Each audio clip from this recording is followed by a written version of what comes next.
In case you haven't had a chance yet to meet Peter Marlette Jr., we'll give you the junior. Yeah, why not? Yeah, I'm sure your dad's thrilled. The GM of Union Omaha.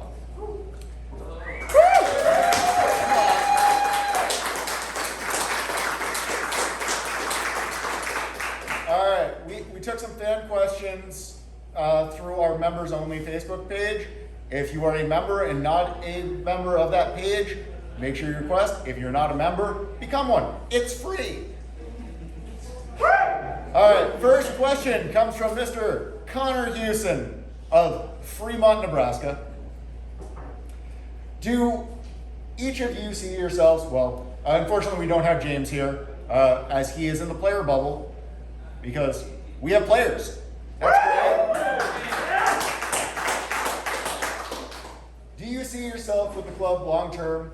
What's your 5-year plan for the club? Certain goals you want to accomplish. Sure. So thanks, Connor.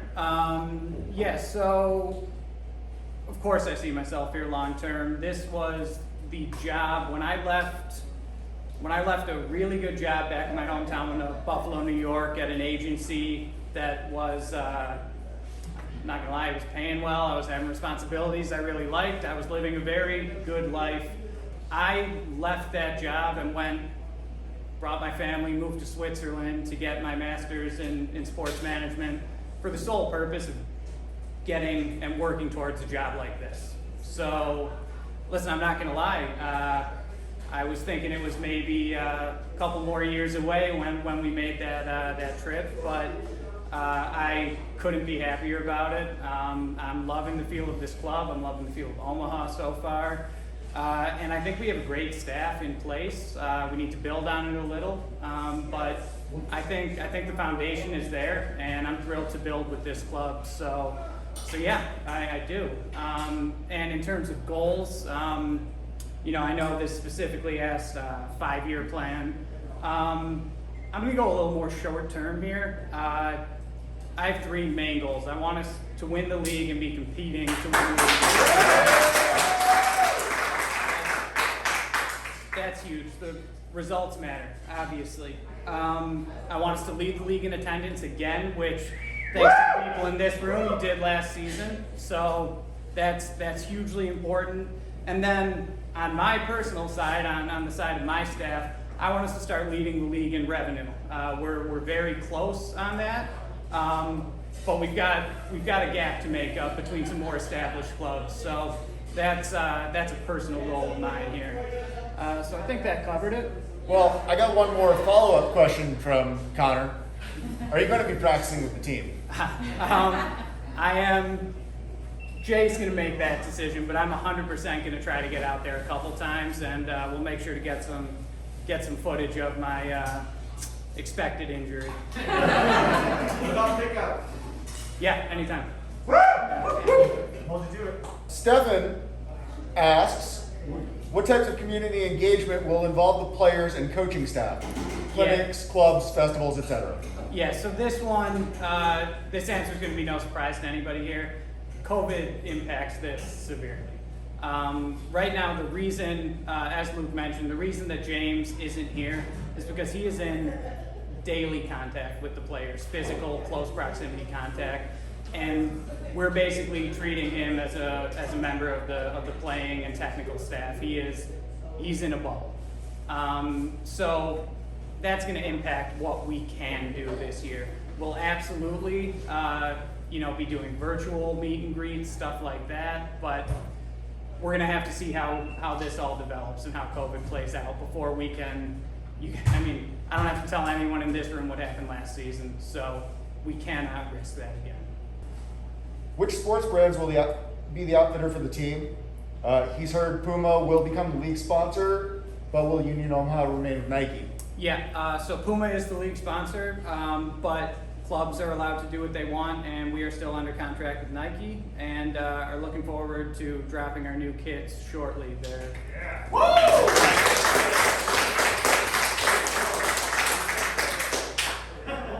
All right. Thomas seems to be a very, very specifically one-minded person, and is asking, what tracts of land are you looking at for a soccer-specific stadium? I feel like he's speculating on purchasing some to make sure he can make the most money. That's another one that my answer is probably not going to surprise anybody in this room, and also probably disappoint everybody in this room. I cannot address it right now. I can't. Fair enough. I was expecting that. You were expecting that too. Let's be serious. All right. Question from Bobby Wright. Will the team still be kneeling for the national anthem? So first of all, I've met Bobby. I'm sure this was unintentional, but I do want to address how that question was asked. The team was not kneeling for the national anthem last year. Players were allowed to do what they felt was appropriate and do what they wanted. So it wasn't as if there was a team mandate, we're kneeling for the national anthem, and obviously I wasn't here last season, but from what I've heard, not everybody was kneeling. We like our players and our technical staff to do what they believe in and do what they feel is right, and I will say I'm 100% sticking to that. We are not going to mandate what our players do when it comes to the anthem.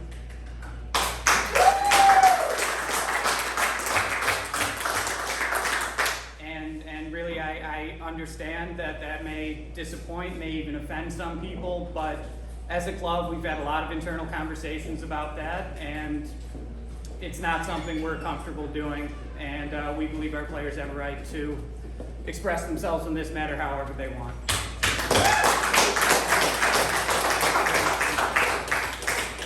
All right, moving on to probably a little bit more fiery topics. Tim Howerton asks, has there been any discussion of collaborating with Des Moines as far as friendly/rivalry games or other projects to help soccer exposure and development in the region? Elaborating further, he states the I-80 rivalry between Storm Chasers and Des Moines has been a great thing. Yeah. So yeah, we have a good relationship with Des Moines. In terms of concrete conversations about scheduling annual friendlies or anything like that, I personally haven't been involved in any yet, but we do have a strong relationship, and I'm all for developing that and helping develop soccer in the region here, maybe through a rivalry series or something like that, but there is nothing concrete in discussion currently. All right. Troy asks, as COVID allows, would we be open to more fan activities during water breaks or halftime? Specifically listing how Storm Chasers ran kiss cam, dance cam, mascot races, throw a ball in the pickup truck, always be a draw for fans, with some ideas for halftime and overall fan experience during the game. Personally, I love that stuff. We are definitely going to be incorporating more of that into our games this year, or at least trying to, but again, and the question states it right off the bat, as COVID allows. So, in terms of getting fans on the field or something like that, I'll be honest, I don't see that happening anytime too soon, but we can certainly modify some of those activities, games, whatever it may be, to take place in a safe way, and we have discussed how to best do that internally. So yes, as COVID allows. I definitely say kiss cam during COVID, probably not the best thing. But, come on, Lou. Hey, sorry, breaking hearts and dreams. Patrick Walsh has a couple of questions here. I'm going to start with his, what are 3 rules you live by? I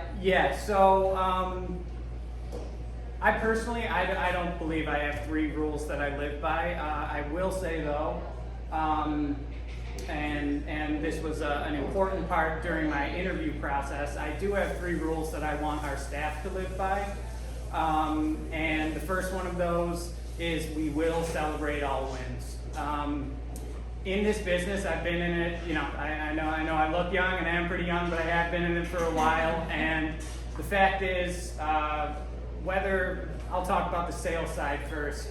Whether you're selling a sports property or, I don't know, wireless internet or whatever it may be, the fact is the day-to-day of that job can be tough. It can be a grind. And I think I've worked at some organizations where we got caught in that grind and didn't recognize when people were succeeding and people were going above and beyond and accomplishing their goals. So that is not going to happen. I don't know if it was happening before, but I know it's not going to happen anymore at Union Omaha. If it was, we're celebrating our wins. We're making sure that people internally are recognized when they succeed. And that's key for me. So that was rule number one.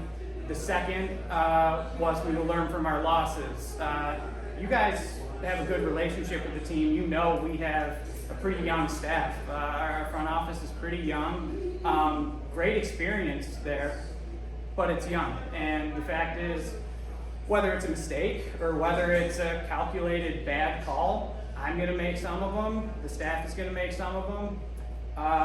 But as long as we are just as we recognize our wins, as long as we're recognizing when those mistakes are made, why they were made, how they were made, I think we're all going to get better and develop on an individual level within the front office, on the field, in the coaching staff, and as a club overall. And the final one, and this is, I guess if I do have a rule that I personally live by, that comes into the third one, which this was drilled into me very early in my career.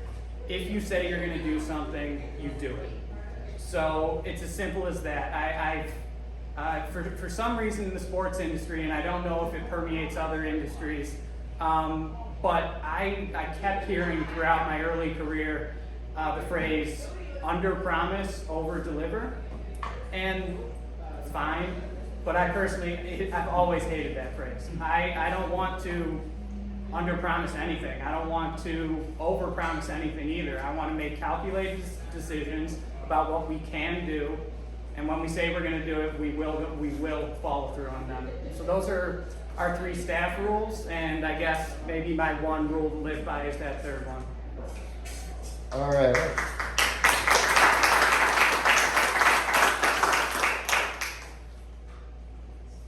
Let's move to a little bit lighter, also from Patrick Walsh. Take a penalty shot against any person, living, dead, imaginary or not, who would it be? First of all, I'd like to say it doesn't matter, it's going in. Yeah, fine. I'm not joking. It's going in. But yeah, this one, these were sent to me a couple days ago, just so everybody knows. So I had a little time to think about this one, and I decided to go with 05 Jersey Dudek, 05 Champions League final Jersey Dudek, the Liverpool keeper, who was doing, I think they were calling him the Spaghetti Man. He was doing, really trying to distract, and clearly got into Milan's heads. It's not going to work with me, but if he wants to try me anytime, it's a challenge. All right. Final question for Patrick Walsh. Well, it's a pretty lengthy one. What types of things can we as supporters do to make your job easier, improve the club, and ensure continued success moving forward?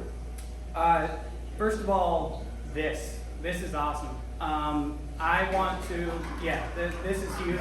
I've been here 3 weeks now, just under 3 weeks, at the job and physically in Omaha. And I have been, by everyone in this room, especially certain people, more specifically, been welcomed, been shown around. I've been here a ton. So yeah, stuff like this, I really appreciate. Listen, I'm coming here. I'd never been to Nebraska, and I actually don't think I'd been to a connected state even before coming here. So this is brand new to me, brand new city. I'm absolutely loving the vibe, but there's no doubt that the welcome I've received from this group and other groups, and the staff at Union Omaha are making this feel like home already. So this is huge. in terms of what we're doing here, and right now this is a very straight Q&A with prepped questions and all that, but we're almost done with these, and I want to open it up to a dialogue after that, and that's what I think will really help the club. Nurturing this relationship and having a truly open dialogue between our supporters and myself and the rest of our staff, that's going to help us. I mean, we can make good estimates and great educated guesses as to what the supporters are going to appreciate, but why not just have the conversation and really hear it from you? So this and nurturing that open dialogue is huge. In terms of players and from a revenue point of view, my perspective, keep filling the stands. Listen, it's the players loved playing in front of you all last year. Capacity is going to be higher this year, and it's only going to be a better atmosphere. So if you can all build that atmosphere, and if we can help in any way, please let us know. Our players are going to perform better, and on a revenue side, it's a lot easier to sell a partnership to a club that is enthusiastically supported. So I just ask that you keep it up and step it up. To a little bit more on that, Elma in his interview with League One definitely said that us selling out every single game throughout a COVID season made a huge impact to the players on the stands. Tell your friends, tell your family, tell the people you don't talk to because you don't agree with them. No, get them in the stands. The players love it. We love it. It makes a better environment for everyone.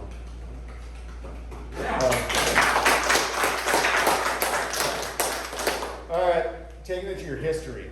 Okay. Zach Hubble is asking, rumor is you're from Buffalo, New York. What steps are you taking to bring beef on wax and La Nova pizza to the pitch? First of all, is Zach here? I don't think I've met Zach. Is Zach here? Zach's not here. Not here. All right. Well, He's coming later though. all right. Well, first of all, Zach, unbelievable Buffalo knowledge. That is, those are some deep cuts and really good ones. He could have gone with some more obvious choices on the wings front or obvious restaurants, pizzerias, but he went. Kid knows what he's talking about Buffalo. But these are solid. Listen, I don't know if we're going to have any Lenovo on the pitch or anything like that, but they do deliver nationally, so I'm definitely going to be hosting a little Buffalo event with some of my favorites. I don't know, maybe it'll be here, but yeah, we'll be doing something with that. I need it. Also, pizza recommendations would be greatly appreciated by me. So talk about that later. I feel like that's a very hot debate here in Omaha. Crossroads of America, Crossroads Pizza. Just don't go to Crossroads for pizza. All right. Changes to the fan experience that we can expect for the 2021 season. Yeah, so the most obvious is increased capacity. There's going to be significantly increased capacity this year, and depending on how things go from a health perspective, that may increase even further as the season goes. We'll have to wait and see how that goes. So that's going to be the most noticeable and most obvious, change to the fan experience. I will say we have not received the in-stadium protocol from USL yet, so that's really the only one that I can speak to definitively right now. We're waiting on the league. All right, I'm finally gonna let it go back to Chip. It wasn't so much of a question as it was beer prices. Discuss. Yeah.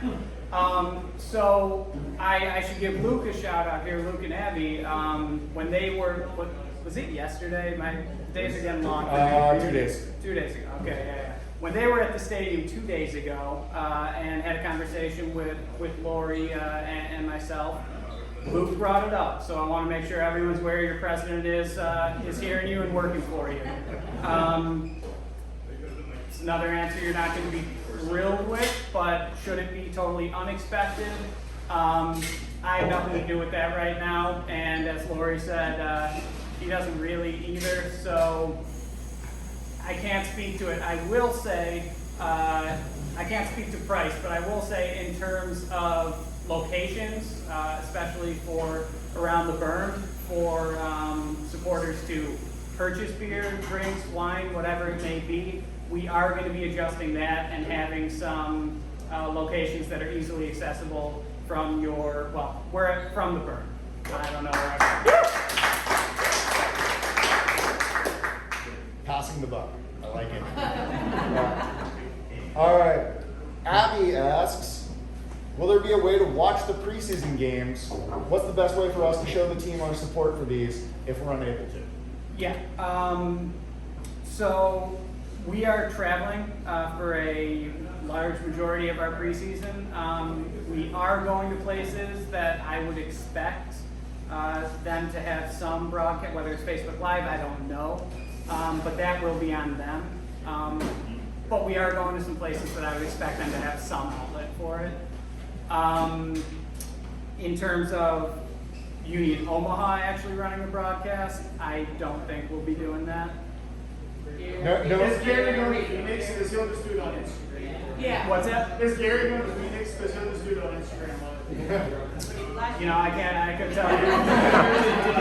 Yeah. ESPN broadcast cut it halfway through, and Gary threw the rest of it on New Instagram. England game, you know? Yeah. Oh, nice. Our inaugural game. Yeah. Who was with him that was filming it? It was a female. I don't know. It was his assistant. Yeah. Gary's assistant, but no. I believe that ends the pre-plan. So any curveballs from the audience, please raise your hand. We'll call on you as needed. Yeah, please. You're talking about Des Moines connection.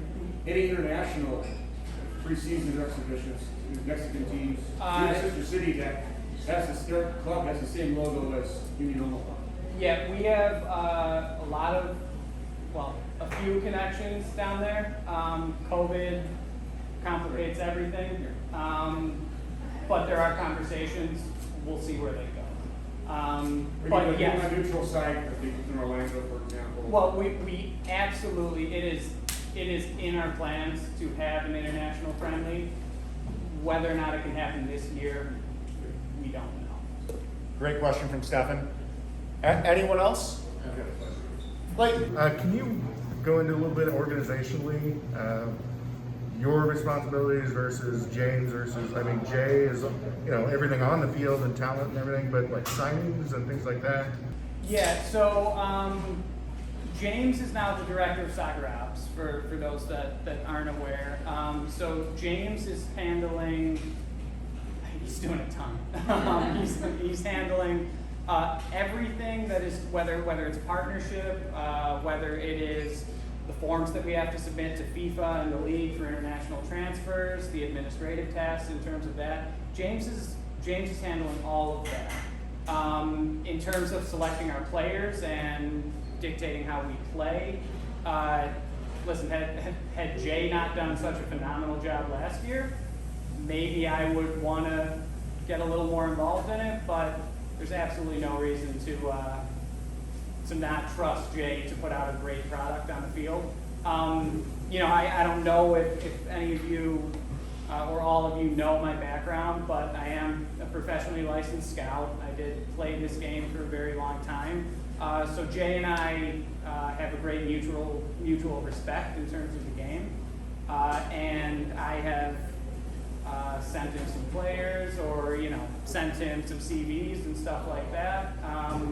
But in the end, Jay is making those final decisions in terms of the on-field product. I think,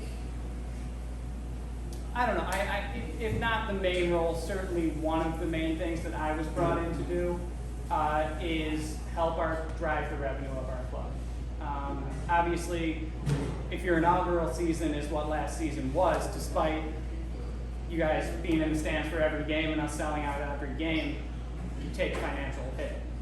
So that's, for me, at least immediately, priority one is making up that lost revenue. All right, we have time for maybe 1 or 2 questions. Thomas? Fire or Norman? It's Bayern. It's Bayern. Good man. Though, You can't be right about everything. though I don't really have a horse in this race, I've just spent some time. I've spent a lot of time in Munich, so there's Who is your horse, though? It's Manchester United. John Ryan? Is the team hiring? What's that? Is the team hiring? Is the team hiring? We are hoping to, but we are not currently. But there's no doubt that if revenues allow, we would hope to. And I believe this will be the final question since Thomas asked such a great, straightforward, good question. Hunter Fangmeyer. What was your first impression of the club, and can you use a few words to describe what the club culture is like right now? Yeah, and I should preface this with what everybody here knows as soccer fans. There's always that new manager bump, right? On the field, all the players are trying to earn their spot, trying to earn their contracts. So I recognize that there is probably a bit of a new general manager bump in our front office. That said, it's phenomenal. We've got a lot of young and dynamic and creative people in there with some great ideas, and I've been not surprised, but very impressed with the makeup and the culture within our front office. That's taking into account that over the past couple of weeks, I'm sure they've been putting their best foot forward, but they certainly have been. So I've been very impressed. One thing that I am trying to enact and trying to stress there is I want new ideas, right? It's in my past experience, I've worked for some clubs or organizations that, in my opinion, got a little complacent, and I want new ideas. I want us being dynamic and creative, and I don't care if somebody in our staff, if their job is to make calls and sell tickets. If they have a great idea for a marketing campaign or a fundraising campaign or a partnership, I want them jumping over to our marketing department and having that conversation. So yeah, right now it's an all hands on deck approach. I think we've got some really impressive people in there, and I think we're going to come up with some new and exciting stuff. All right. Want to thank you, Peter, for joining us. And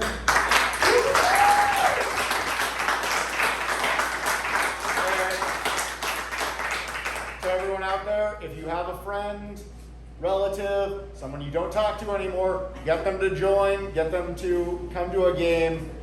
Union Omaha is not something to miss. And go Bayern!